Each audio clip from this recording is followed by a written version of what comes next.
Hello' guys, মই Assam medical কলেজত আহিছোঁ আৰু পেচেণ্টবিলাক ভৰ্তি আছে। এইটো আপোনাক দেখুৱাইছোঁ, আছাম মেডিকেল ডিব্ৰুগড়। বাইদেউ এই যে ডেলিভাৰী মাইকী মানুহ আনে যে ক'ত দেখুৱাই চেক কৰে?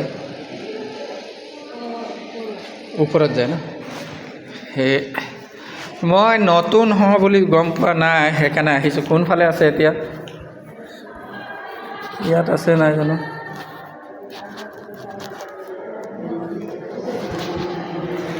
আহকচোন আগবাঢ়ি যাওঁ আৰু আপোনাৰ মেডিকেল দৃশ্য দেখুৱাই আছোঁ। আছাম মেডিকেল কলেজৰ কোনফালে গ'ল আৰু কোন দেখুৱাই আছোঁ। পৰৱৰ্তী হয়, এইবিলাক নানা ধৰণৰ অসুবিধা আছে আৰু চাই লওক, পেচেণ্টবিলাক চাই আছে, বহি আছে মানুহবিলাক। হয়, এইবিলাক বহি আছে, চাই আছে আপোনালোকে। মানুহ পেচেণ্ট লৈ আহিছে আৰু চাইখিনি চাব পাৰিছে। ঠিক আছে, আপোনাৰ কোনফালে